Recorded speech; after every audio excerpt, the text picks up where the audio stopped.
বলছে নামের স্বভাব কি? বলছে কেউ যদি মুখে কৃষ্ণ কৃষ্ণ নাম উচ্চারণ করে, তাই এর স্বভাব হচ্ছে এইরকম। বলছে ও নামে বুক ভরে যায়, নাম করলে বুকটা ভরে যাবে তোমার। একবার মুখে বলে তো দেখো বুক ভরে যায় কিনা, নাম করলে বুক ভরে যাবে। বলছে অভাব মেটায়। এই যে ভাগবত এসেছি এখানে, ভাগবত আমাদেরকে অভাব মিটিয়ে দেবে। বলছে স্বভাব জাগায় মহাসুখে। বাচ্চাদেরকে একটু ঠান্ডা করুন। বলছে স্বভাব জায়গায় মহাসুখে। স্বভাবটা কি? বলি মানুষের এই জগতে যত মানুষ আছে না, মানুষের স্বভাব সবচেয়ে খারাপ। জানো তো বাঘ বাঘ বাঘ যখন জন্মগ্রহণ করে, জন্মের সঙ্গে সঙ্গে সে তার স্বভাব নিয়ে জন্মগ্রহণ করে। বাঘ জানে অন্য প্রাণীকে শিকার করে খেতে হবে, হিংস্রতা তার স্বভাব। বাঘের স্বভাব নিয়ে বাঘ জন্মগ্রহণ করে। বানর বানরের স্বভাব নিয়ে জন্মগ্রহণ করে, চঞ্চলতা। একটা বিড়াল বিড়ালের স্বভাব নিয়ে জন্মগ্রহণ করে। কিন্তু মানুষ কোন স্বভাব নিয়েই জন্মগ্রহণ করে না, এই পরিবেশ থেকে স্বভাব শেখে। যদি মেথরের ঘরে জন্মগ্রহণ করে, তাহলে সে মনে করে আমি মেথরগিরি করে জীবনযাপন করব। রাজার ঘরে জন্মগ্রহণ করলে রাজকীয় স্বভাব নিয়ে জন্মগ্রহণ করে। আদিবাসীর ঘরে জন্মগ্রহণ করলে আদিবাসীর মতো স্বভাব নিয়ে জন্মগ্রহণ করে। স্বভাবটা ওই পরিবেশ থেকে শিখেছে। যে পরিবেশে জন্মগ্রহণ করেছে ওই পরিবেশ থেকে স্বভাব শেখে। একমাত্র মানুষের জন্য স্কুল, বাঘের জন্য স্কুল নেই, ছাগলের জন্য স্কুল নেই, গরুর জন্য স্কুল নেই। মানুষের স্বভাবটা শেখবার জন্য স্কুলের ব্যবস্থা। হ্যাঁ কি না বলো? হ্যাঁ বলো, হ্যাঁ কি না? মানুষকেই তো স্কুলে পড়তে হয়।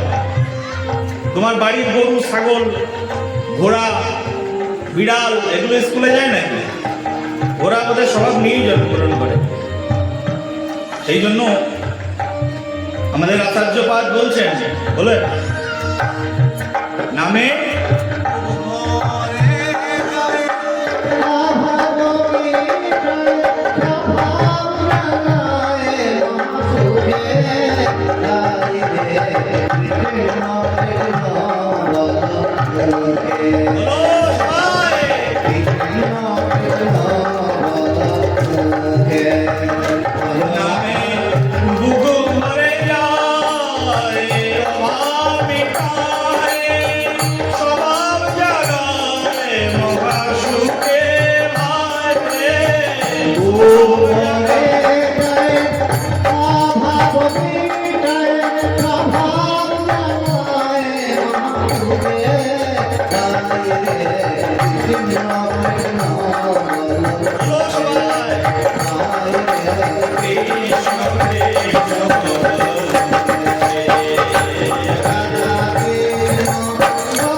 সুখদেব গোস্বামী পাদ, এই হলো সেই সুখদেব গোস্বামীর প্রসঙ্গ। এইবার সুখদেব গোস্বামী পাদ ভ্রমণ করতে করতে এক জায়গায় চলে এসেছেন।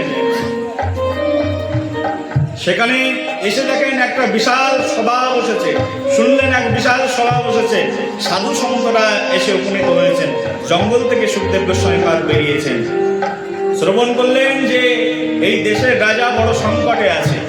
দেশের রাজাকে, তৎকালীন সময় ভারতের রাজা ছিলেন শশাগড়া রাজ্যের রাজা, নাম হচ্ছেন পরীক্ষিত মহারাজ। বলো পরীক্ষিত মহারাজ কি। বর্তমান ভারতের রাজাকে নরেন্দ্র মোদী মহারাজ নাকি? নরেন্দ্র মোদী মহারাজ বর্তমান ভারতের রাজা।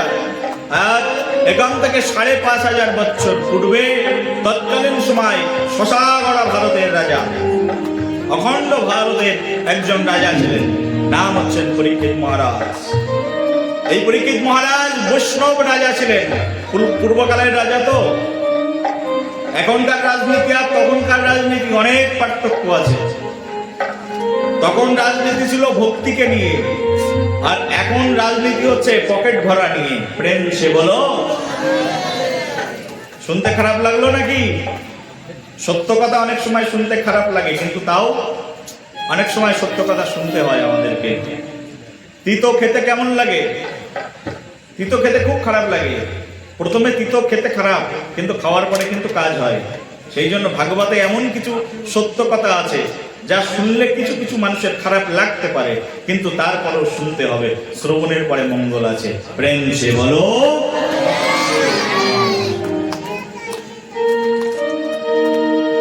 শশাগড়া রাজ্যের রাজা তৎকালীন সময়ে, নাম হচ্ছে পরীক্ষিত মহারাজ। পরীক্ষিত মহারাজ মহা সংকটের মধ্যে পড়েছেন। কেন? এই পরীক্ষিত মহারাজকে, পরীক্ষিত মহারাজ হচ্ছে স্বয়ং পঞ্চ পাণ্ডবদের অন্যতম, নাম হচ্ছে অর্জুন। অর্জুনের পুত্র নাম কি? কে জানো অর্জুনের পুত্র? এই যে যুদ্ধের মধ্যে নিজেই সপ্তরথীদের হাতে ভীষণ যুদ্ধ করে নিজের জীবনকে সকলের সামনে বলিদান করেছিলেন। অভিমন্যু তারই পুত্র এই স্বয়ং শশাগড়া রাজ্যের রাজা পরীক্ষিত মহারাজ। পঞ্চ পাণ্ডবরা ভগবান শ্রীকৃষ্ণ চলে গেলেন। ভগবান শ্রীকৃষ্ণ পৃথিবীতে আসেন ১২৫ বছর থাকেন। গতদিন আমরা আলোচনা করেছিলাম ভগবান শ্রীকৃষ্ণ ১২৫ বছর পৃথিবীতে ছিলেন। ১২৫ বছর এই পৃথিবী ছেড়ে ভগবান শ্রীকৃষ্ণ চলে গেলেন। অর্জুন দেখলেন যে অনেক দিন হলো দ্বারকায় আমাদের পরম মিত্র দ্বারকাধীশের সংবাদ পায় না। যুধিষ্ঠির মহারাজ বলল, মনটা খুব উতালা হয়ে যাচ্ছে, কৃষ্ণ দর্শন চাই। অর্জুন, যাও একটু দ্বারকায় গিয়ে খোঁজ নিয়ে এসো, যাদবরা কেমন আছে, আমাদের পরম মিত্র কৃষ্ণ কেমন আছে। অর্জুন গেলেন দ্বারকাতে, দ্বারকা নগরী দর্শন করতে। যে অর্জুন বিষণ্ণ বদনে ফিরে এসে তার ভ্রাতা যুধিষ্ঠির মহারাজকে বললেন, দাদা মহা সর্বনাশ হয়ে গেছে। এই কথা শুনতেই যুধিষ্ঠির বুঝে গেলেন মহা সর্বনাশ কি। বলে, যোগেশ্বর কৃষ্ণ যোগ আশ্রয় করে এই পৃথিবীর সব মায়া ছিন্ন করে তার স্বধামে গমন করেছেন, পরমধামে গমন করেছেন। এই কথা শ্রবণ করে যুধিষ্ঠিরের হৃদয়ে যেন শেলবৃদ্ধ হলো। যুধিষ্ঠির বলল, যে রাজ্যে কৃষ্ণ নেই সেই রাজ্য আমি আর পরিচালনা করতে চাই না। তখন রাজা ছিলেন যুধিষ্ঠির মহারাজ, চক্রবর্তী সম্রাট। এই চক্রবর্তী সম্রাট যুধিষ্ঠির মহারাজ বললেন, কৃষ্ণহীন রাজ্য পরিচালনা করে কোনো লাভ নেই। সঙ্গে সঙ্গে যুধিষ্ঠির মহারাজ কৃষ্ণ চলে গেছেন এই সংবাদ পেয়ে তাদের বংশের একমাত্র বংশ প্রদীপ বেঁচে ছিল, আর সেই বংশ প্রদীপ হচ্ছেন এই পরীক্ষিত মহারাজ। পরীক্ষিত মহারাজকে ডাক দিলেন রাজসভাতে। পাত্র মিত্র পুরোহিত সকলকে সঙ্গে নিয়ে, মুনি ঋষিদেরকে সঙ্গে নিয়ে রাজ্যাভিষেক করিয়ে দিলেন। বললেন, আজ থেকে এই সমগ্র ভারতের চক্রবর্তী সম্রাট হবে পরীক্ষিত মহারাজ, আর আমরা আজই মহাপ্রস্থানে বেরিয়ে যাব। দেরি করেননি, কৃষ্ণ চলে গেছেন এই সংবাদ শুনে ১ মিনিটও দেরি করলেন না, সঙ্গে সঙ্গে রাজ্যাভিষেক করিয়ে দিলেন পরীক্ষিত মহারাজকে। আর পরীক্ষিত মহারাজকে রাজ্যাভিষেক করিয়ে দিয়ে পঞ্চ পাণ্ডব দ্রৌপদী সঙ্গে করে নিয়ে চলে গেলেন সেই মহা সমন্বয়ের পথে, মহা সম্বন্ধ করণের পথে। আরেকটি নাম হচ্ছে মহাপ্রস্থানের পথে। এই মহাপ্রস্থানের পথে চলে গেলেন পঞ্চপাণ্ডব। মহারাজ যুধিষ্ঠির হেঁটেই চলে গেলেন সেই মহাপ্রস্থানে। আপনারা জানেন এই ঘটনা, আমরা পুনরাবৃত্তি করবো না এই ঘটনার। এই পঞ্চপাণ্ডব যখন রাস্তা দিয়ে গেলেন, সেটা কেদারনাথ হয়ে গেছিলেন। প্রথমে এখান থেকে বেরিয়ে বিভিন্ন তীর্থ ভ্রমণ করতে করতে তারা গেছিলেন। যাওয়ার পথে বিভিন্ন মুনি ঋষিদের আশীর্বাদ নিলেন যে আমরা আজকে মহাপ্রস্থানে যাচ্ছি, আমরা আর ফিরে আসবো না, কৃষ্ণহীন রাজ্যে আর থাকবো না। মহাপ্রস্থানে যখন গেলেন, সব বিভিন্ন মুনি ঋষিদের আশীর্বাদ নিতে নিতে নিতে নিতে প্রথমে যমুনাত্রীতে গিয়ে উঠলেন। যমুনা মাতাকে দর্শন করলেন। যমুনার জন্ম যমুনেত্রী ধাম, সেই যমুনেত্রীতে গিয়ে প্রণাম করলেন, স্নান করলেন। যমুনেত্রী থেকে চলে গেলেন গঙ্গোত্রী। গঙ্গোত্রী থেকে গঙ্গা দেবীর আশীর্বাদ নিলেন, গঙ্গা দেবীর কাছে প্রার্থনা করলেন। তারপরে চলে গেলেন কেদারনাথ। কেদারনাথে গিয়ে কেদারনাথ প্রভুকে দর্শন করলেন। ভগবান শিব শম্ভু তার আশীর্বাদ নিলেন। আশীর্বাদ নিয়ে কেদারনাথ থেকে চলে গেলেন বদ্রীনাথে। বদ্রীনাথে বদ্রীনারায়ণ প্রভুকে দর্শন করলেন। বদ্রী বিশাল ভগবানকে দর্শন করলেন। বদ্রী বিশাল ভগবানকে দর্শন করে তারপরে ওই বদ্রী বিশালের পথ দিয়ে চলে গেল স্বর্গের রাস্তা। সেই রাস্তা দিয়ে পঞ্চপাণ্ডব হাঁটা শুরু করলেন। এই হচ্ছে মহাপ্রস্থান। এই তো সেপ্টেম্বর মাসে আমি এবারও যাব, মাঝে মধ্যে যাই এই তীর্থগুলো দর্শন করবার জন্য। কেদারনাথ, বদ্রীনাথ, সেই একেবারে হিমালয় পর্বতের চূড়ায় শিখর দেশে, তারই পায়ে দিয়ে স্বর্গের রাস্তা। সেই স্বর্গের রাস্তায় সেই মহাপ্রস্থানে গমন করেছিলেন সেই পঞ্চপাণ্ডব। আর এদিকে রাজা হয়ে গেলেন কে? তাহলে রাজা হয়ে গেলেন এই পরীক্ষিত মহারাজ। পরীক্ষিত মহারাজ তখন রাজা। এই পরীক্ষিত মহারাজকে ভগবান শ্রীকৃষ্ণ দর্শন দিয়েছিলেন মা উত্তরার গর্ভে। পরীক্ষিতের মায়ের নাম হচ্ছে উত্তরা দেবী। উত্তরা দেবীর গর্ভের মধ্যে পরীক্ষিত মহারাজ যখন গর্ভস্থ ছিলেন, তখন গর্ভস্থ অবস্থায় ভগবান শ্রীকৃষ্ণের দর্শন পেয়েছিলেন। পঞ্চপাণ্ডবদের যুদ্ধ যখন শেষ, ভগবান শ্রীকৃষ্ণ রথের উপরে উঠেছেন চলে যাবেন বলে। আর তখন কুন্তি দেবী ত্রাহিমাম ত্রাহিমাম আগচ্ছ প্রভু বলে ভগবান শ্রীকৃষ্ণের কাছে এসে বললেন, হে প্রভু, রক্ষ মাম প্রভু, রক্ষা করো, রক্ষা করো। কি হয়েছে? পিসিমাকে দৌড়াতে দেখে ভগবান শ্রীকৃষ্ণ রথ থেকে নামলেন। নেমে বলছেন, মহা সংকটের মধ্যে আছি। বলি, সংকট তো সব শেষ, যা সংকট ছিল সব শেষ। কৌরবরা সবাই মৃত্যুবরণ করেছে। এখন রাজা যুধিষ্ঠির, সংকট কি? সংকট তো শেষ হয়ে গেছে। বলে, না, এখনো সংকট বেঁচে আছে। কি সংকট? তা বলছে,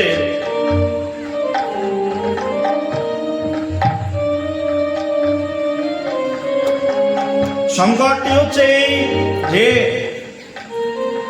আমাদের বংশের শেষ বংশধর, ওদিকে উত্তরাও ছুটে এসেছেন, প্রভু বাঁচাও বাঁচাও বলে। কি হয়েছে উত্তরা?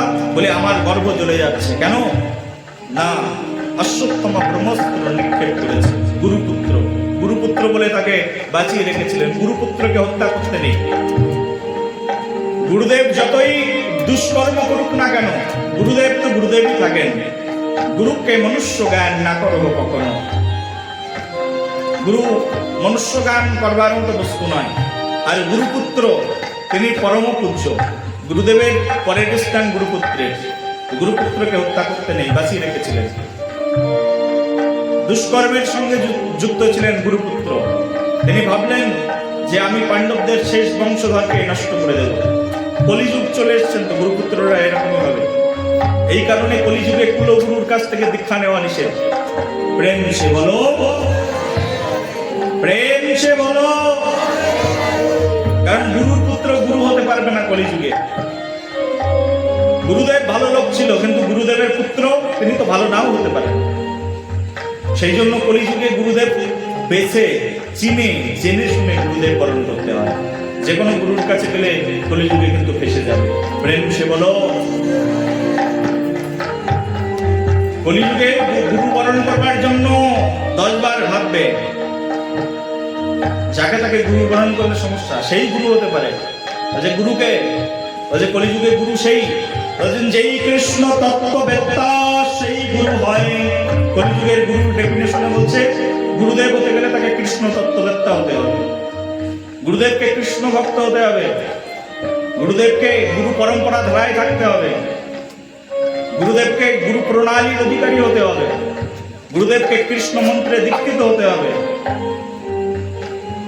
তবে তিনি একজন সৎ গুরুদেব বলে পরিগণিত হবেন। অবশ্যই পরম্পরা প্রণালী যদি সিদ্ধ না থাকে, সিদ্ধ মঞ্জুরি স্বরূপ ভাব প্রণালী এগুলো যদি না থাকে, তাহলে সেই গুরুদেবের কাছে গেলে আমাদের জীবন সংকটাপন্ন হয়ে যাবে। এই জন্য একজন সিদ্ধ মহান্ত আচার্য তার কাছে গিয়ে দীক্ষা গ্রহণ করতে হয়, তার কাছে গিয়ে আত্মসমর্পণ করতে হয়। এই গুরুদেব এবার দীক্ষা দিন, আমার বাবার গুরুদেব অমুক, বাবার গুরুদেব মরে গেছে, তার ছেলে গুরুদেব হয়েছে। অনেকের এরকম ধারণা আছে, তাহলে বাবার গুরুদেব ছিল অমুক বাড়িতে, তা আমি গিয়ে অমুক বাড়ি থেকে দীক্ষা নেব। এই হচ্ছে ভুল ধারণা। এটা বলে কুলগুরু প্রথা।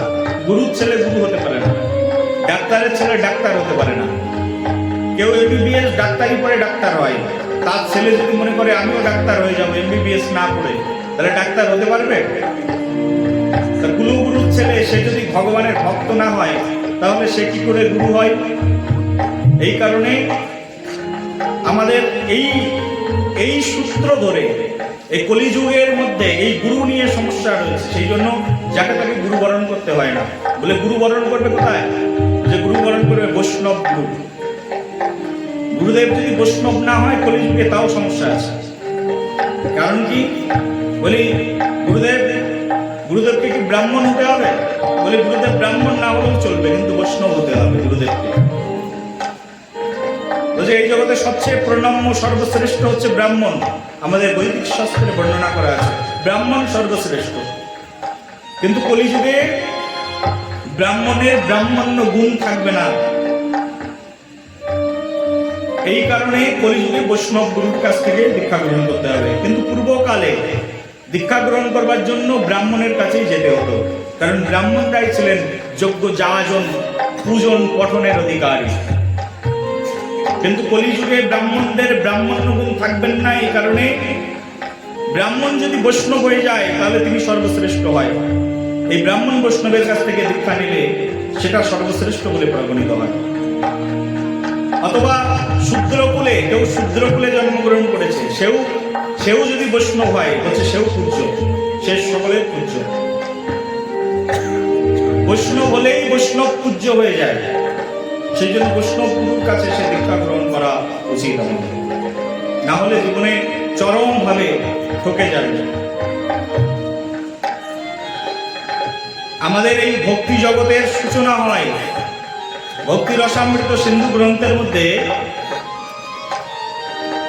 রূপ গোস্বামী পাদ 64টি ভক্তি অঙ্গের কথা বলেছেন। ভালো করে শুনলে মায়েরা, ভক্তির কথা একটু শুনে নাও। রূপ গোস্বামী পাদ ভক্তি অঙ্গের মধ্যে বলছে, ভক্তি করতে গেলে তার অঙ্গ হচ্ছে 64টা, 64 কাইন্ডস অফ ডিভোশনাল স্ট্যাটিস্টিক্স, 64 প্রকারের ভক্তি পরিসংখ্যান।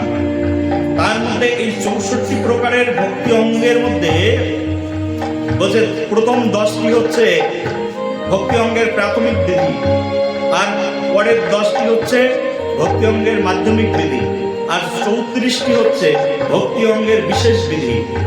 তার মানে প্রাথমিক বিধি, প্রথম যে প্রাথমিক বিধি বলা হচ্ছে, ভগবানকে ডাকতে গেলে প্রথম যে কর্তব্য সেটা হচ্ছে গুরুচরণ আশ্রয়। প্রথম বিধির নাম কি? বলো সবাই, কি বিধি? বলো, গুরুচরণ আশ্রয়। কি বললাম? গুরুচরণ আশ্রয়। 2 নম্বর হচ্ছে দীক্ষা। 2 নম্বর বিধি হচ্ছে দীক্ষা গ্রহণ। প্রথমে গুরুদেবের চরণে আশ্রয়, তারপরে গুরুদেবের কাছ থেকে দীক্ষা গ্রহণ। আশ্রয় করিয়া ভজে তারে কৃষ্ণ নাহি তেজে আর সব মরে অকারণ। গান দেখি, আশ্রয় করিয়া ভজে তারে কৃষ্ণ নাহি তেজে। 2 লাইন শুনুন।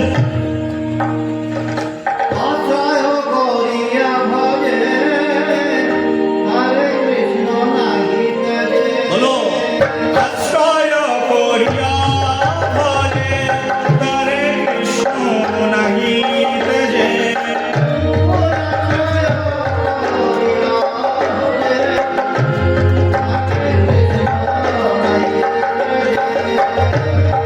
আশ্রয় করিয়া ভজে তারে কৃষ্ণ নাহি তেজে। আর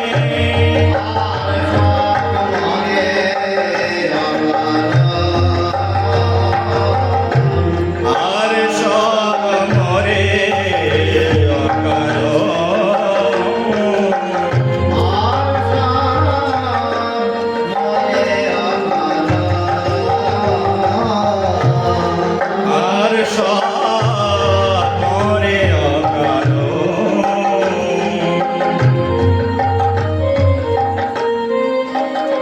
বলি, আশ্রয় করিয়া ভজে তারে কৃষ্ণ নাহি তেজে আর সব মরে অকারণ। যদি কেউ একবার শ্রী গুরুদেবের চরণাশ্রয় করে ভজন করে বলছে, তাহলেই তার জীবন ধন্য হয়ে যায়, সার্থক জন্ম। শ্রী গুরুদেবের চরণাশ্রয় আশ্রয় করে ভজন করতে হবে। শ্রী গুরুদেবের চরণাশ্রয় গ্রহণ করলে শ্রী গুরুদেব তোমাকে আশ্রয় প্রদান করবেন কৃষ্ণের চরণে। বলা হচ্ছে কৃষ্ণের চরণে আশ্রয় গ্রহণ করা উচিত, কিন্তু কৃষ্ণের চরণে আশ্রয় তো তুমি ডাইরেক্ট পেতে পারবে না, কারণ কৃষ্ণ তো তোমার অধীন নয়। তুমি যে এখনই কৃষ্ণের চরণে ফুল দেবে এই অধিকার তোমার নেই। এই অধিকার কার আছে? এই অধিকার আছে একমাত্র কৃষ্ণের সঙ্গে যার প্রণয় হয়েছে, সেই গুরুদেবের আছে। কৃষ্ণের চরণে তুলসী পাতা দেওয়ার ক্ষমতা গুরুদেবের আছে। আর গুরুদেব যদি আদেশ দেয় তাহলে তোমার হবে, গুরুদেব অনুমোদন করলে তবে তোমার সেই অধিকার জন্মাবে, না হলে অধিকার জন্মায় না। মনে করো এই যে পাশে একটা বাড়ি আছে, তুমি ইচ্ছা করলে এই বাড়িতে ঢুকে এই বাড়ির একটা তুলসী গাছ তুলে নিয়ে চলে যেতে পারবে তোমার বাড়িতে? পারবে? হ্যাঁ, বাড়ির মালিককে বলা লাগবে কি লাগবে না? তোমার মনে করো এই বাড়ির মধ্যে একটা হাঁড়ি পাতিল দরকার, একটা বাসন দরকার, তুমি বাড়ির মধ্যে ঢুকলে নিয়ে চলে গেলে, লোকজন তোমাকে তার পরের দিনই গ্রামের পঞ্চায়েত বসে যাবে তোমাকে নিয়ে, যে আমার বাড়ি থেকে চুরি করেছে। না বলে নিলে কি হয়? চুরি করে নেওয়া হয়। সেই রকম ভগবান শ্রীকৃষ্ণকে ভজন করতে গেলে, রাধারানীকে ভজন করতে গেলে একজনকে আশ্রয় করে ভজন করতে হয়। বলি কেন? আমি ডাইরেক্ট ডাকলে হবে না? বলে ডাইরেক্ট তোমার ডাকার পারমিশন নেই তো, কারণ কৃষ্ণ কৃষ্ণের কাছেই থাকে না। কৃষ্ণ হচ্ছেন ভক্তাধীন। ভাগবতী বলছে, ভাগবত বলছে ভগবান হচ্ছেন ভক্তাধীন। ভগবানের নিজস্ব কোনো ক্ষমতা নেই, ভগবানের ক্ষমতা হচ্ছে তার ভক্তের কাছে। এই জন্যই শাস্ত্রে বলছে কৃষ্ণ পিতা কৃষ্ণ মাতা কৃষ্ণ হনুপতি কৃষ্ণ বিনে সংসারে আর নাই গতি। কৃষ্ণ পিতা কৃষ্ণ মাতা কৃষ্ণপতি। শোনো, কিন্তু কৃষ্ণের একটা স্বভাব আছে। কৃষ্ণ এই যিনি পিতা, যিনি মাতা, যিনি পতি, তিনি আমার বলছেন, আমার কথা শোনো। এবার কৃষ্ণ নিজের মুখ দিয়ে বলছেন, শোনো আমার কথা, আমি কি? কৃষ্ণ তার নিজের পরিচয় দিতে গিয়ে বলছেন, আমারও একজন পিতা আছে, আমারও একজন মাতা আছে। কৃষ্ণ বলছে আমারও বাবা মা আছে। বলছে আমি আমার বাবা মার ভক্ত, আমি আমার বাবা মাকে আমার মাথায় করে রাখি। বলে কৃষ্ণ তোমার আবার বাবা মাকে? নন্দ মহারাজ, যশোদা মাতা না দেবকী মাতা? কোনটা যে তোমার মা সেটাই তো বোঝা যায় না, মা দেবকী না মা যশোদা? একই না বাবা, বলো। হ্যাঁ, দেবকী মা না যশোদা মা? বলি তোমার বাবার নাম কি, বসুদেব না নন্দ? সেটাই তো বুঝতে পারি না। ভগবান বলছে এসব তো গৌণ ব্যাপার, মুখ্য কথা শোনো। মুখ্য কথা কি? ভগবান এবার মুখ্য উপদেশ দিচ্ছেন, বলছেন শোনো আমার পিতা মাতাকে। ভগবান এবার নিজের মুখ দিয়ে বলছেন ভক্ত আমার পিতা, ভক্ত আমার মাতা। ভক্তকে, ভক্ত আমার পিতা, আমার পিতাকে কৃষ্ণ বলছেন আমার পিতা ভক্ত, আমার মাতাও ভক্ত। ভক্ত আমার পিতা মাতা, ভক্ত আমার গুরু, ভক্ত আমার নাম রেখেছেন বংশা কল্পতরু। বলছেন ভক্তই আমার পিতা মাতার, ভক্তই হচ্ছে আমার গুরু। আমার গুরুদেব হচ্ছেন ভক্ত, রাধারানী সবচেয়ে পরম ভক্ত, তিনি হচ্ছেন আমার গুরু। ভগবান কৃষ্ণ বলছেন ভক্ত আমার পিতা, ভক্ত আমার মাতা, ভক্ত আমার গুরু। ভক্তই আমার নাম রেখেছেন, আমার নাম হচ্ছে বাঞ্ছা কল্পতরু। আমি ভক্তের কথাই চলি, ভক্তের কথায় উঠি, ভক্তের কথায় খাই। ভক্ত খাওয়ালে খাই, না খাওয়ালে উপবাসী যাই। প্রেম সে বলো, বলো সবাই দুহাত তুলে। ভক্ত খাওয়ালে খাই, ভক্ত না খাওয়ালে সেদিন আমি উপবাসেই যাই। ভগবানের দূষণ হচ্ছে এরকম। তাহলে তুমি ডাইরেক্ট ভগবানের চরণে ফুল দিলে ভগবান গ্রহণ করবে? কারণ ভগবান তো ভক্তের সম্পদ, গুরুদেবের সম্পদ। যখন গুরুদেব তোমার কর্ণে মন্ত্র প্রদান করবেন, ওই মন্ত্র শক্তিতে যখন তুমি পুষ্প চয়ন করবে, আর ওই মন্ত্র শক্তিতে যখন কৃষ্ণ চরণে পুষ্প অর্পণ করবে, ভগবান তখন তোমার সেই পুষ্প গ্রহণ করবেন। বলো রাধে রাধে। এই ভাগবতের আরতির পূর্বে আমাদের ব্রাহ্মণ ঠাকুর মশাই, আমাদের অজামিল বাবা এখানে আরতি করছিলেন ভাগবতকে। আমি বললাম আগে গুরুমন্ত্র জপ করো উপাচারের উপরে, না হলে তোমার অধিকার নেই চামর বেজন করার। তোমার বাবার চামর, তোমার ঠাকুর দাদার চামর কে বেজন করার ক্ষমতা রাখে? তুমি চামর বেজন করতে পারো? তোমার অধিকার আছে ভাগবতকে চামর দেখানো? তোমার অধিকার আছে ভাগবতকে ফুল দেওয়ার? আগে ওর উপরে গুরুমন্ত্র জপ করো। গুরুমন্ত্র জপ করে প্রত্যেকটা দ্রব্যকে শোধন করতে হয়। শোধন করার পরে তারপরে তুমি ভাগবতের আরতি করো, ভগবানের আরতি করো, ভগবান গ্রহণ করবেন। প্রেম সে বলো, প্রেম সে বলো, দুহাত তুলে বলো। ভগবানকে আরতি করতে গেলেও গুরুমন্ত্র জপ করে ভগবানের আরতি। ভগবানকে পুষ্প নিবেদন করতে গেলেও গুরুর দেওয়া মন্ত্রে পুষ্প নিবেদন। ভগবানকে একটা ফল ভোগ লাগাতে গেলেও গুরুর দেওয়া মন্ত্রে ভগবানকে ফল ভোগ নিবেদন। গুরুই নেই, মন্ত্রই নেই, তা তুমি কি ফল ভোগ দেবে ভগবানকে? কি বাতাসা ভোগ দেবে ভগবানকে? সেই জন্য যাদের যাদের গুরু নেই, গুরু বরণ করো যত শীঘ্রই সম্ভব। কালকে পুত পবিত্র একাদশী তিথি, চলে আসো। যারা হরিনাম গ্রহণ করতে চাও, কালকে আমি এখানে রয়েছি এই বাবার বাড়িতে।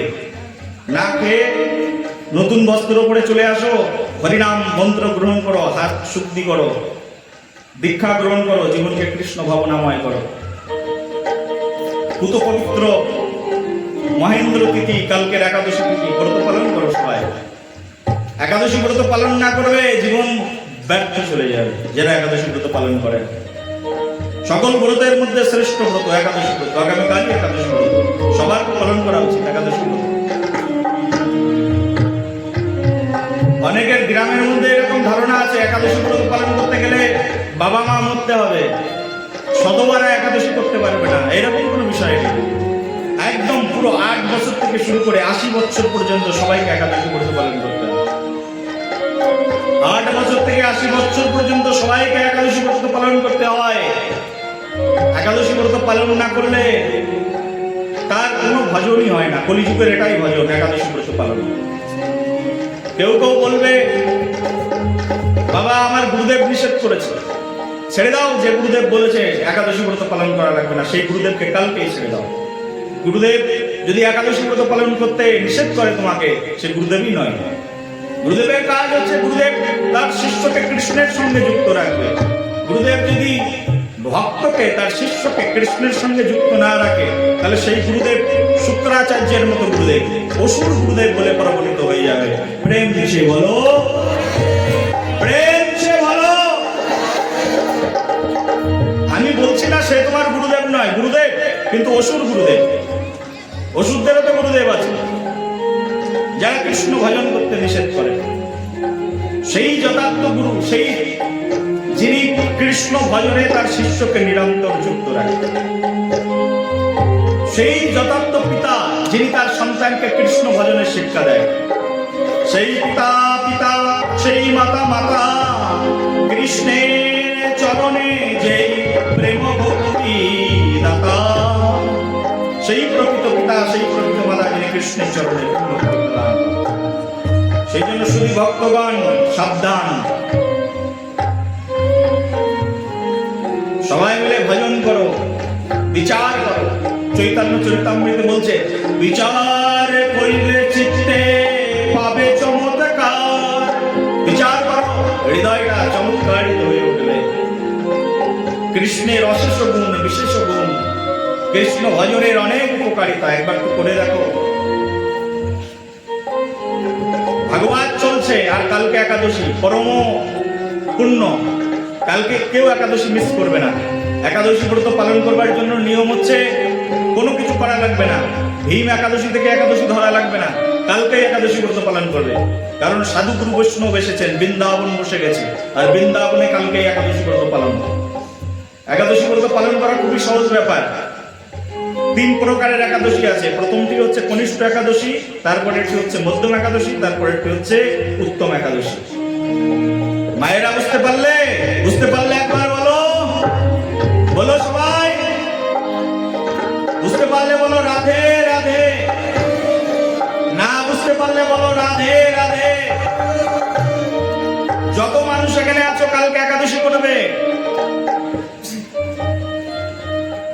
ভাগবত শুনতে এসেছো মনে, যিনি আচার্য আছেন, গুরুদেব আছেন, তার কিছু না কিছু কথা পালন করতে হবে, নাহলে তুমি কি শুনছো? কালকে একাদশী ব্রত অবশ্যই পালন করবে, এই ভাগবত ভগবানকে সন্তুষ্ট করবার জন্য। একাদশী ব্রত পালন করবার জন্য তোমার স্বামী না করলেও তুমি করতে পারবে, আর কারোর স্ত্রী না করলে তার স্বামী করতে পারবে, কোনো ব্যাপার নেই। আরে বাবা মা নিষেধ করেছে, বাবা মাকে ছাড়ো। তুমি মরে গেলে বাবা মা তোমার সঙ্গে সঙ্গে নরকে যাবে না। বাবা মা যদি বলে একাদশী করা যাবে না, আর তোমার যদি ইচ্ছা থাকে তুমি করো একাদশী, কোনো সমস্যা নেই।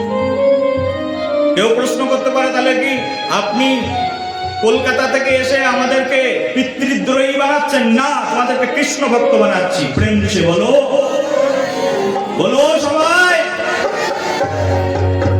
প্রহ্লাদের বাবা নাম ছিল অসুর হিরণ্যকশিপু। এই অসুর হিরণ্যকশিপু প্রহ্লাদকে বলেছিল, এই প্রহ্লাদ, আমার শত্রুর নাম বিষ্ণু, তুই বিষ্ণুর নাম নিবি না। প্রহ্লাদ বলেছিল, বাবা তোমাকে ভুলে যাবো কিন্তু বিষ্ণুকে ভুলতে পারবো না। বলো রাধে রাধে। এই কথা শুনে তার বাবা হিরণ্যকশিপু প্রহ্লাদকে বিশাল বড় পাথরের সঙ্গে বেঁধে পাহাড়ের উপরে উঠে সমুদ্রে নিক্ষেপ করে দিয়েছিল। আর প্রহ্লাদ প্রার্থনা করেছিল, হে ভগবান, তুমি আমার একমাত্র পিতা, তুমি আমাকে রক্ষা করো। সঙ্গে সঙ্গে ভগবান সমুদ্রের মাঝখান থেকে উঠে সেই প্রহ্লাদকে কোলের মধ্যে তুলে নিয়েছিলেন। বাবার কথা অমান্য করে কৃষ্ণ ভজন করা যায়, তার প্রমাণ শাস্ত্র। মা যদি বলে কৃষ্ণ ভজন করা যাবে না, মায়ের কথা অমান্য করে কৃষ্ণ ভজন করা যায়, তার প্রমাণ শাস্ত্র। এগুলো কোনো গল্প করা কথা নয়, শাস্ত্রেরই কথা, ভাগবতে লেখা আছে। প্রহ্লাদের বাবা বলছে কৃষ্ণ ভজন করবে না, মেরে দেব। বলছে আমার কোনো যায় আসে না, মৃত্যু তো একদম একদিন না একদিন হবেই, জন্মেছি যখন মৃত্যু হবে। প্রহ্লাদকে বিষধর সাপের মাঝখানে ফেলে দিয়েছে, সাপড়া প্রহ্লাদকে দংশন করবে কি? প্রহ্লাদের সঙ্গে খেলতে শুরু করলো, মত্ত পায়ের মত্ত হস্তির পায়ের নিচে ফেলে দিয়েছে। হাতিরা পদাঘাত করে প্রহ্লাদকে মারবে কোথায়? সুর দিয়ে পিঠে তুলে নিয়ে নৃত্য করতে শুরু করলো। এই হচ্ছে ভগবান, রাখে কৃষ্ণ মারে কে, আর মারলে কৃষ্ণ রাখবে কে? প্রেম দিচ্ছে বলো। তুমি বলবে আমার পেটের রোগ, আলসার, ক্যান্সার, এটা সেটা, আমার একটুখানি না খেলে আমি বাঁচি না। এই বেটা, তুমি কতদিন বাঁচবে? কালকেই মরে যাবে তুমি। বলতে পারো তুমি 1 সপ্তাহ বেঁচে থাকবে? এই ভাগবত পরশু দিন শেষ হবে, কালকে গিয়ে শেষ হবে, কাল পর্যন্ত বেঁচে থাকবে বলতে পারো? আজকে রাতেই তো মৃত্যুবরণ করতে পারো তুমি। এখনই হার্ট অ্যাটাক হয়ে যেতে পারে, স্ট্রোক হয়ে যেতে পারে। রোগের দোহাই দেবে না, আমার রোগ আছে, একাদশী ব্রত পালন করো। ভগবান বাঁচিয়ে রাখলে বেঁচে থাকবে, ভগবান মেরে দিলে তোমার ক্ষমতা নেই, তুমি বেঁচে থাকতে পারো। ভগবানের উপরে ডিপেন্ড তো করো। বলো একবার রাধে রাধে, প্রেম সে বলো। একাদশী ব্রত মিস করাই যাবে না। কলিযুগে জন্মগ্রহণ করে যারা একাদশী ব্রত করে না, তাদের চেয়ে পাপী এই জগতে আর কেউ নেই। এই যে একাদশীর মহিমা, একাদশী করতে কি লাগবে? কালকে সকালবেলায় উঠবে, সকাল সকাল একটু স্নান করে নেবে, এই হয়ে গেল। সকালবেলায় উঠে স্নান করে নিয়ে একটু ফলমূল খেলে, যদি মনে করো খুব খিদে লেগে যাচ্ছে, কনিষ্ঠ একাদশী হচ্ছে, একাদশীর দিনে 81 বার খাও, কোনো সমস্যা নেই। কিন্তু যেগুলো খাওয়া যাবে না সেগুলো খেও না। যেমন মনে করো খাওয়া যাবে না পঞ্চরবি শস্য, তার মধ্যে প্রথমটি হচ্ছে ধান, গম, যব, ভুট্টা আর সরিষা। এই 5টা জিনিস খেলে একাদশী ব্রত ভঙ্গ হয়ে যায়। কি কি বললাম? ধান, মুখস্থ করো, ধান, গম, যব, ভুট্টা, সরিষা। এই 5টা জিনিস খাওয়া যাবে না। অর্থাৎ সরিষা তেল দিয়ে রান্না করা যাবে না, ঠিক আছে? রান্না করেও খেতে পারো তুমি, কিন্তু কি রান্না করে খাবে? আলু রান্না করো, আলুর সবজি বানাও, আলুর পায়েস বানাও, পেঁপে রান্না করো, কাঁচকলা রান্না করো, এসব রান্না করে খেতেই পারো তুমি, কোনো সমস্যা নেই। একটা তুলসীর পাতা দিয়ে ভগবানকে ভোগ দিয়ে খাও, গুরুদেবের কাছ থেকে মন্ত্র নিয়ে নাও, নিয়ে তুলসীর পাতা দিয়ে ভোগ দাও, ভোগ দিয়ে ভগবানকে খেয়ে নাও, একাদশী ব্রত পালন হয়ে গেল। একেবারে সহজ, 81 বার খাও, কোনো সমস্যা নেই। কনিষ্ঠ একাদশী হচ্ছে অনেকবার খেয়েও একাদশী ব্রত পালন করা যায়। আর মধ্যম একাদশী ব্রত কি? তো বলে হচ্ছে মধ্যম একাদশী মানে সারাদিন নির্জলা থাকতে হবে, কিছু খাওয়া যাবে না, এটাকে বলে মধ্যম একাদশী। আর উত্তম একাদশী কি? উত্তম একাদশী হচ্ছে একাদশীর আগের দিন এক বেলা খেতে হবে, আর একাদশীর দিন নিরাহার থাকতে হবে, কিছুই খাওয়া যাবে না, আর একাদশীর পরের দিন একবার আহার করতে হবে, এটাকে বলে উত্তম একাদশী। পারবে? যদি না পারো তাহলে কনিষ্ঠটাই করো। ছোট থেকেই তো মানুষ বড় হয়, হ্যাঁ কি না?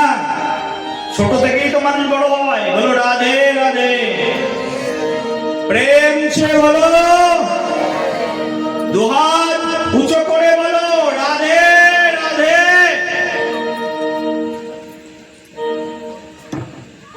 সেই জন্য শোনো, এই হচ্ছে আমাদের ভজন অঙ্গ। সাধন করো, জীবন ধন্য হয়ে যাবে। আর সাধন না করলে কেউ তোমাকে বাঁচাতে আসবে না। এই উত্তরা সাধনা করেছিলেন, তার সাধনার ফলশ্রুতিতে উত্তরার গর্ভের মধ্যে স্বয়ং ভগবান কৃষ্ণ যখন উত্তরা দেবী এসে দৌড়াতে দৌড়াতে দৌড়াতে দৌড়াতে এসছেন, উত্তরা দেবী ভগবান শ্রীকৃষ্ণের কাছে, হে কৃষ্ণ আমাকে বাঁচাও। উত্তরা দেবী সেই প্রার্থনায় ভগবান শ্রীকৃষ্ণ সঙ্গে সঙ্গে উত্তরা দেবীর গর্ভের মধ্যে প্রবেশ করলেন। উত্তরার গর্ভের মধ্যে কৃষ্ণ প্রবেশ করেছেন, চিন্তা করা যায়? ভগবান কৃষ্ণ এক অংশে দাঁড়িয়ে আছেন, আর এক অংশে উত্তরার গর্ভের মধ্যে ভগবান শ্রীকৃষ্ণ প্রবেশ করলেন। আর উত্তরার গর্ভের মধ্যে ভগবান শ্রীকৃষ্ণ প্রবেশ করে প্রবিষ্ট হয়ে ভগবান শ্রীকৃষ্ণ সেই উত্তরার গর্ভের মধ্যে গিয়ে সেই ব্রহ্মাস্ত্রকে নিধন করে উত্তরার গর্ভের গর্ভস্থ শিশু এই পরীক্ষিত মহারাজকে বাঁচিয়ে দিলেন। বলো পরীক্ষিত মহারাজ কি। আর ওই উত্তরার গর্ভের মধ্যে পরীক্ষিত মহারাজ ভগবান শ্রীকৃষ্ণকে দর্শন করেছিলেন। আর জন্মগ্রহণ করার পরে পরীক্ষিত মহারাজ এদিকে ওদিকে তাকাতেন আর সবসময় খুঁজতেন যে ব্যক্তিকে ওই কালো মাথায় চূড়া ময়ূরের, আবার হাতে সুদর্শন চক্র, আবার যখন মাধুর্যময় হাতে তখন বাঁশি, ওই ব্যক্তিটাকে আমি দেখতে চাই। ছোট থেকেই এদিকে ওদিকে তাকাতেন আর পরীক্ষা করতেন। কালো কেউ দেখলেই তার পিছন পিছন চলে যেতেন পরীক্ষিত, মনে করতেন এই মনে হয় সেই কৃষ্ণ যিনি আমাকে রক্ষা করেছিলেন। সেই জন্য তার নাম হয়েছিল পরীক্ষিত। তাছাড়াও পরীক্ষিত নাম হওয়ার পিছনে আরো কারণ আছে। তিনি পরীক্ষার মধ্য দিয়ে বড় হয়েছিলেন, তাই তার নাম হচ্ছে পরীক্ষিত। বলো পরীক্ষিত মহারাজ কি। এই পরীক্ষিত মহারাজ পরবর্তীতে এই ভারতবর্ষের শোষাগড়া রাজ্যের রাজা হলেন। এই পরীক্ষিত মহারাজ যখন রাজা হলেন, একবার তিনি মৃগয়ায় যাচ্ছেন। মৃগয়ায় যাওয়ার সময়, পূর্বকালে রাজারা মৃগয়ায় যেতেন, তার মানে মৃগকে শিকার করবার জন্য যেতেন, হরিণ শিকার করবার জন্য যেতেন। রাজা পরীক্ষিত মহারাজ মৃগয়ায় বেরালেন। মৃগয়ায় যখন বেরালেন তখন গভীর জঙ্গলের মধ্যে প্রবেশ করলেন। কিন্তু প্রবেশের আগে একটা ঘটনা ঘটেছিল। প্রতিদিন রাজা পরীক্ষিত মাথায় মুকুট পরে, এদিন রাজা পরীক্ষিত মাথায় একটা মুকুট পরলেন, আর সেই মুকুটটা ছিল স্বর্ণের মুকুট। আর সেই স্বর্ণের মুকুটটা ছিল জরাসন্ধের। পূর্বকালের রাজা জরাসন্ধের সঙ্গে ভীমের যুদ্ধ হলো, জরাসন্ধ পরাজিত হলো। অসুর রাজা জরাসন্ধ পরাজিত হলে তার মুকুটটা নিয়ে এসে ভীমসেন তার ঘরের মধ্যে সংরক্ষিত করে রেখেছিলেন। যখন মৃগয়ায় যাচ্ছে তখন ভাবলেন একটা সোনার মুকুট পরে যায়। তখন পরীক্ষিত মহারাজ একটা মুকুট মাথায় ধারণ করলেন। এই তো জানেন না পরীক্ষিত, এটা কার মুকুট? এই জরাসন্ধের মুকুট মাথায় দেওয়ার সঙ্গে সঙ্গেই আসুরিক স্বভাব এই পরীক্ষিত মহারাজের মাথার মধ্যে ঢুকে গেল। সেই জন্য যাত্রার বস্ত্র, যাত্রার কাপড় চোপড় ব্যবহার করতে নেই। আমাদের একটা স্পর্শ দোষ আছে এই জগতে। যাত্রার হাতের রান্না খায় না, এই জন্য বৈষ্ণবরা। অনেকে আবার নিন্দা করে, বড় বৈষ্ণব হয়েছ, আমার মায়ের হাতের খাচ্ছ না, আমার হাতের খাচ্ছ না। বলে শাস্ত্রেই তো লেখা আছে, তাই আমি মানি। তোমাদের খারাপ লাগলে আমি কি করবো? প্রেম সে বলো। স্পর্শ দোষ। মাথায় পড়ে নিয়েছেন অসুরের মুকুট, আর আসরিক স্বভাব জেগে গেছে পরীক্ষিত মহারাজের। বৈষ্ণব রাজা, কিন্তু পরীক্ষিত মহারাজের ভিতরে আসরিক স্বভাব জেগে গেল। তার আগেই, তার কিছুদিন পূর্বেই পরীক্ষিত মহারাজ কলি মহারাজকে 5টা জায়গা দিয়েছেন। কলি মহারাজ এসে যখন পরীক্ষিত মহারাজের সামনে হতকম্প হয়ে দাঁড়িয়েছেন, বলে আমাকে একটু জায়গা দাও, আমার সময় হয়ে গেছে, সময় হয়ে এসছে। পরীক্ষিত মহারাজ কলি মহারাজকে বললেন, যেহেতু এখন কলিযুগ, আমি তোমাকে 5টা জায়গা দিচ্ছি, 4টে জায়গা। বলি 4টে জায়গা কি কি? বলছে 4টে জায়গার মধ্যে প্রথম জায়গা, যে যারা যারা মাছ মাংস খায় তাদের মধ্যে গিয়ে তুমি বাস করবে, প্রথম জায়গা। কলি মহারাজ বললেন, ধন্য হলাম এই জায়গা পেয়ে। কলি মহারাজ বলছেন, সারা ভারতের মধ্যে কোনো মানুষ নেই যারা মাছ মাংস খায়, তাহলে আমি কোথায় গিয়ে দাঁড়াবো? তখন বললেন, ঠিক আছে, তোমাকে আমি আরেকটা জায়গা দিচ্ছি। এখান থেকে 5000 বছর আগের কথা, 5500 বছর আগে কোনো মাছ মাংস খাওয়া লোক ছিল না সারা ভারতে। পরীক্ষিত মহারাজকে তখন কলি মহারাজ বলছে, আমাকে এই একটা জায়গায় হবে না, আরেকটা জায়গা দাও। তখন বলছে, যারা যারা নেশা ভান করবে তাদের মধ্যে কি থাকবে, নেশাযুক্ত খাবার যারা খাবে তুমি তাদের মধ্যে বাস করবে। কলি মহারাজ বলছেন, সারা ভারতের মধ্যে একটা লোক নেই যে নেশা করে, মদ খায়, পান খায়, বিড়ি খায়, সিগারেট খায়, তামাক খায়, এরকম লোক নেই। বলে তাহলে কোথায় যাব?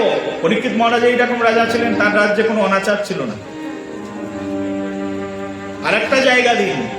তখন বলছে, তোমাকে আরেকটা জায়গা দেবো। কি জায়গা দেবো, কি জায়গা দেবো? ভেবে চিনতে বললেন, যারা জুয়া খেলে তাদের মাঝখানে গিয়ে বাস করবে, যাও। জুয়া খেলাটা কি খারাপ খেলা? এই জুয়া খেলার জন্যই তো দ্রৌপদীর বস্ত্র হরণ হলো না, জুয়া খেলার কারণেই। পাশা খেলা, জুয়া খেলা, বলে যারা জুয়া খেলবে তাদের মধ্যে গিয়ে বাস করবে। বলছেন, এইরকমও তো কোথাও খুঁজে পাচ্ছি না। বলে যাও, তোমাকে জায়গা যখন দিয়ে দিয়েছি ওখানেই থাকবে। কারণ এই একবার জুয়া খেলে রাজত্ব হারিয়েছিলেন, মানুষ জুয়া খেলায় ভুলে গেছে। কোনো জুয়ারই নেই পরীক্ষিত মহারাজের যুগে। বলে আরেকটা জায়গা দাও। তো বলছে, যারা অবৈধ স্ত্রী সঙ্গ করে তাদের মাঝখানে গিয়ে থাকবে, আর যেসব স্ত্রীরা অবৈধ পুরুষের সঙ্গ করে তাদের মধ্যে গিয়ে থাকবে। এটা হচ্ছে কলির বাস করার জায়গা। তখন দেখলেন যে কোনো অবৈধ স্বামী স্ত্রী ছাড়া অবৈধ সম্পর্ক কারোর মধ্যে নেই। বলি কোথায় যাও? বলে আর একটা জায়গা দিলাম, আর চাবে না, এটাই শেষ তোমার জন্য। কি? তো বললেন অবৈধ স্বর্ণের মধ্যে গিয়ে থাকবে, কারণ ব্যবসায়ী ছিল তৎকালীন সময়ে, যে স্বর্ণ অবৈধ সেই অবৈধ স্বর্ণের মধ্যে গিয়ে থাকবে। এই 5টা জায়গা পেয়ে গেলেন কলি মহারাজ। আর পরীক্ষিত মহারাজ সোনার মুকুটই পরলেন মাথায়, আর যে সোনার মুকুট পরলেন সেটা অবৈধ সোনার মুকুট। আর সেই অবৈধ সোনার মুকুট পরে মৃগয়ায় বেরিয়ে গেলেন। যখন মৃগয়ায় বেরিয়ে গেলেন হরিণ শিকার করতে যখন বেরিয়ে গেছেন, সেই মৃগয়ায় গিয়ে দেখছেন যে সেখানে জঙ্গলের মধ্যে প্রবেশ করেছেন, খুব তৃষ্ণার্ত হয়ে উঠেছেন। এত তৃষ্ণার্ত হয়ে উঠেছেন, সামনে দেখতে পেল একটা আশ্রম। আর সেই আশ্রমের মধ্যে তিনি প্রবেশ করলেন। আশ্রমের মধ্যে প্রবেশ করে দেখেন একজন মুনি ধ্যানস্থ হয়ে রয়েছেন, ধ্যান করছেন বসে বসে। পরীক্ষিত মহারাজ রাজা, তিনি গিয়ে বলছেন আমি তৃষ্ণার্ত, আমাকে একটু জল দাও। বারবার বলতে থাকলেন, একবার নাই বহুবার বললেন জল দাও জল দাও, প্রাণ কেটে যাচ্ছে। কিন্তু সেই ধ্যানস্থ ঋষি শুনতে পেলেন না। সেই ঋষির নাম হচ্ছে সৌমিক ঋষি। তিনি শুনতেই পেলেন না, কারণ তিনি ধ্যান করে ঊর্ধ্বলোকে গমন করেছিলেন। তিনি তার কথা শুনতেই পেলেন না ধ্যানস্থ হয়ে। যখন ধ্যানস্থ ঋষি শুনতে পেলেন না, তখন ওই মাথার ভিতরে ওই যে রাজ মুকুট পড়া আছে, অবৈধ মুকুট, মাথার ভিতরে ওই স্পর্শদোষ, কুটিল স্বভাব মাথার ভিতরে কাজ করলো। দেখলো পাশে একটা মৃত সাপ পড়ে আছে। সেই সাপটাকে সেখান থেকে তুললেন আর তুলে গলার মধ্যে জড়িয়ে দিলেন সেই ঋষি। মৃত সাপ গলার মধ্যে জড়িয়ে দিয়ে পরীক্ষিত মহারাজ চলে আসলেন। আর রাস্তায় চলে এসছেন বাড়িতে এসে মুকুটটা যেই খুলেছেন, সেই পরীক্ষিত মহারাজ ভাবছেন আজকে একটা মহা অন্যায় করলাম। আমি তো কখনোই এরকম করি না। সাধু বৈষ্ণবকে রক্ষা করা উচিত, রাজা হিসাবে আমার কর্তব্য বৈষ্ণব সাধু যারা তাদেরকে রক্ষা করা।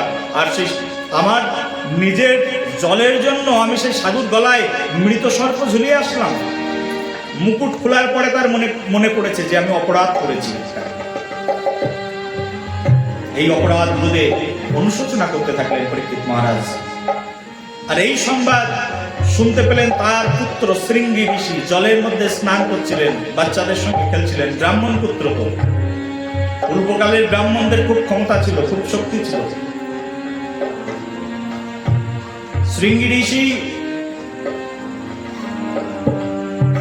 তিনি জলে স্নান করছিলেন। আর স্নান করতে করতে তার এক বন্ধু এসে বলতো, জানো তোমার বাবার গলায় একজন রাজা এরকম মৃত সর্প ঝুলিয়ে রেখে চলে গেছে। এই কথা শুনে পৈতাটা হাতে নিয়েছেন। ব্রাহ্মণের পৈতার মধ্যে সর্বশক্তি বিদ্যমান, ব্রহ্মশক্তি রয়েছে ব্রাহ্মণের পৈতায়, সাধারণ নয়। ব্রাহ্মণ যদি পৈতা হাতে জড়িয়ে কাউকে আশীর্বাদ প্রদান করেন, আয়ুষ্মান ভব, সে মৃত্যুযোগ খণ্ডন হয়ে যায় তার। ব্রাহ্মণ যদি পৈতা হাতে রেখে কাউকে বলেন তোমার কল্যাণ হোক, মহা কল্যাণ থাকলে তার কল্যাণ হয়ে যায়। ব্রাহ্মণ যদি কাউকে অভিশাপ দিয়ে দেয় তোমার ধ্বংস হোক, সে অবশ্যই ধ্বংস হয়ে যাবে। সেই জন্য ব্রাহ্মণদেরকে কখনো রাগাতে নেই, ব্রাহ্মণকে কখনো বিদ্বেষ করতে নেই। এটা আমাদের শাস্ত্রেরই কথা। সবাই বলো প্রেম সে বলো। শৃঙ্গী ঋষি সঙ্গে সঙ্গে পৈতা হাতে জড়ালেন।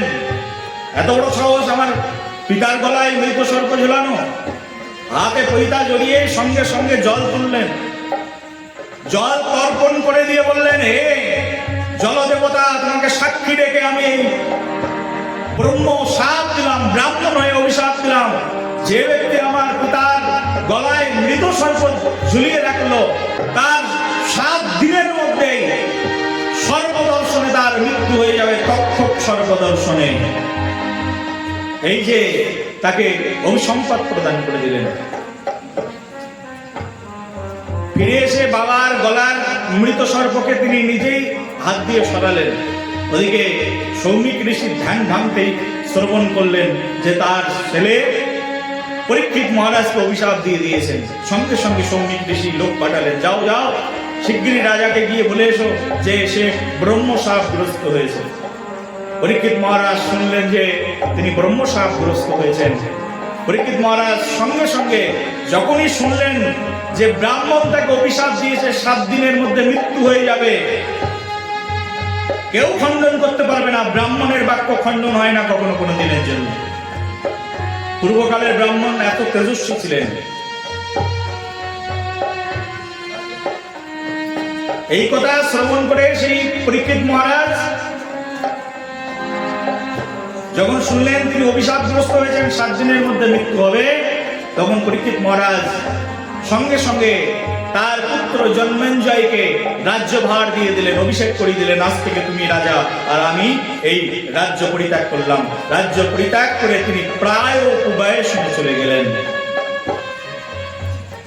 আর পরীক্ষিত মহারাজ গিয়ে সেই প্রায় উপবাসনে গিয়ে তিনি একটা বৃক্ষের নিচে বসে পড়লেন আর সবাইকে জানিয়ে দিলেন, বলো সব মুনি ঋষিদেরকে আমার কাছে আসতে, আমি বিপদের মধ্যে আছি, 7 দিনের মধ্যে আমার মৃত্যু হয়ে যাবে। সারা ভারতবর্ষের যেখানে যত মুনি ঋষি ছিল সব মুনি ঋষিরা সবাই সেখানে চলে এসেছেন।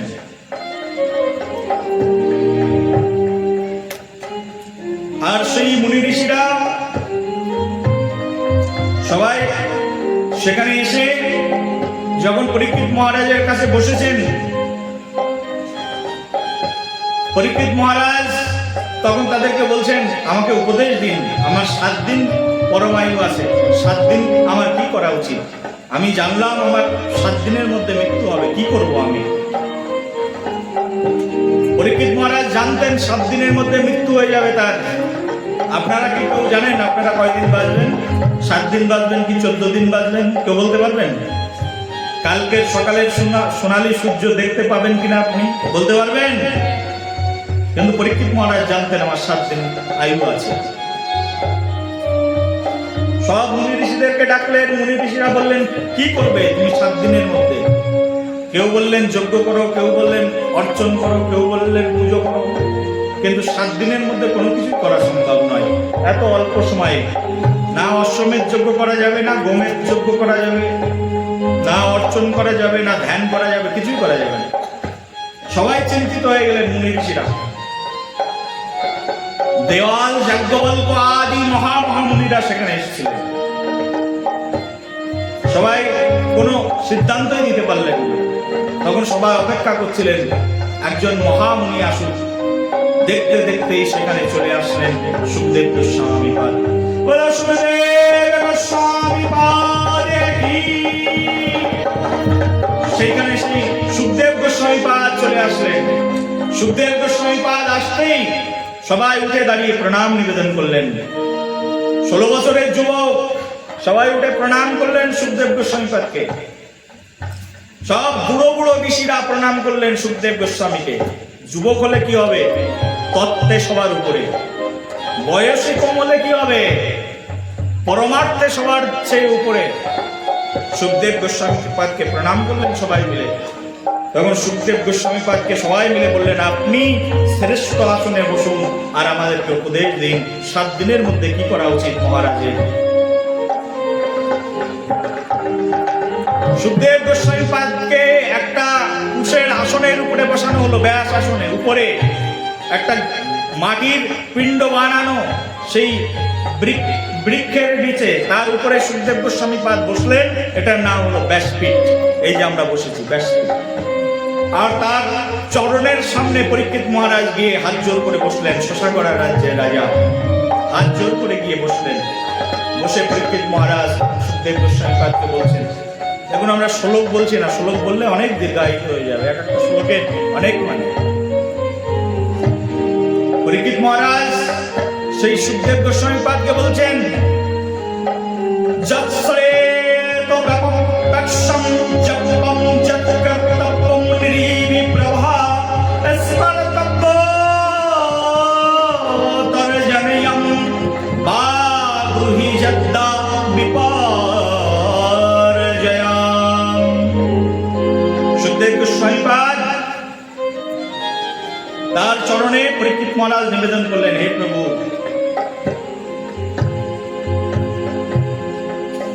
আমার মহা বিপর্যয়, আর এই বিপর্যয়ের মুহূর্তে কার স্মরণ করব, কি নিয়ম করব কিছুই বুঝতে পারছি না, কৃপা করে বলুন। এই কথা শুনে সুখদেব গোস্বামীপাদ বললেন, তুমি চিন্তা করো না, তোমার তো 7 দিন পরমায়ু আছে, 7 দিনে আমি তোমাকে উদ্ধার করে দেব। মনের ভিতরে পরম সন্তোষ পেয়ে পেলেন। 7 দিনে উদ্ধার হওয়া সম্ভব? বলেন হ্যাঁ সম্ভব। কর্তব্য মহারাজ 1 নিমেষ মাত্র তিনি অল্প কিছু সময় তিনি আয়ু পেয়েছিলেন, আর স্বল্প সময়ের মধ্যে তিনি নাম ব্রহ্মের আশ্রয় করে মুক্তি লাভ করেছিলেন। তুমি কেন পারবে না? এই কথা শ্রবণ করে পরম সন্তোষ পেলেন। বললেন, তুমি এখানে বসো, 7 দিন ধরে ভাগবত কথা শ্রবণ করো, তাহলে তোমার মুক্তি হয়ে যাবে। সুখদেব গোস্বামীপাদ তখন এই পরীক্ষিত মহারাজকে উপদেশ করলেন। পরীক্ষিত মহারাজকে উপদেশ দিয়েছেন ভাগবতের 2য় অধ্যায়ের দ্বিতীয় স্কন্ধের 1ম অধ্যায়ের 5 নম্বর শ্লোকে উপদেশ দিচ্ছেন। তস্মাদ ভারত সর্বত্মা ভগবতীশ্বরো হরি শ্রতব্য কীর্তিতব্যস্য স্মর্তব্যেষ্য অভয়ম।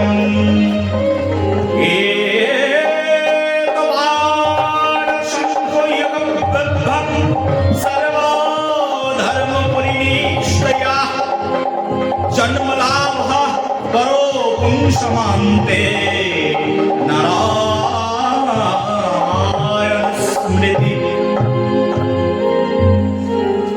উপদেশ দিয়ে দিলেন, শুনো, প্রত্যেক ব্যক্তির কর্তব্য হচ্ছে শ্রী গোবিন্দের নাম, রূপ, গুণ, লীলা এইগুলোকে স্মরণ করা, স্মরণ করা। বলছে কোন জীব যদি ভগবান শ্রীহরির চরণে আশ্রয় গ্রহণ করে, জন্ম লাভ পর পুংসমান্তে নারায়ণ স্মৃতি। বলছে জন্মগ্রহণের পরে কেউ যদি নারায়ণ স্মৃতি, শ্রীহরির নাম, গুণ, লীলা এগুলো স্মরণ করে, স্মরণ করে, বলছে মহামহ ভয় থেকে সে পরিত্রাণ লাভ করে। শ্রোতব্য, বলছে শ্রোতব্য, শ্রবণ করো, কীর্তন করো, শ্রীহরির নাম গুলো কীর্তন। তুমি ভগবানের নাম গুলো কীর্তন করলে পরম মুক্তি লাভ করবে। 7 দিনের মধ্যেই তোমার মুক্তি লাভ করা সম্ভব। এই কথা শ্রবণ করে পরীক্ষিত মহারাজ একটু শান্ত হলেন। আমি আমার মনের মতো গুরু পেয়ে গেছি, মনের মতো আচার্য পেয়ে গেছি। একেবারে হাত জোর করে সর্বস্ব সমর্পণ করে বসলেন। হে গুরুদেব, হে আচার্য, আমার সবকিছু আপনার চরণে সমর্পণ করে দিলাম, এখন আপনি আমাকে ভাগবত কথা শ্রবণ করান। এইবার এই পরীক্ষিত মহারাজকে সুখদেব গোস্বামীপাদ এই ভাগবতের অমৃত পীযূষ ধারা শ্রবণ করিয়েছেন। এই যে ভাগবত শুরু হলো, এই ভাগবতই হচ্ছে 18,000 শ্লোকের সমাহার মহাভাগবত। তার মধ্যে কৃষ্ণের বিবিধ চরিত্র, বিবিধ লীলা বর্ণিত হয়ে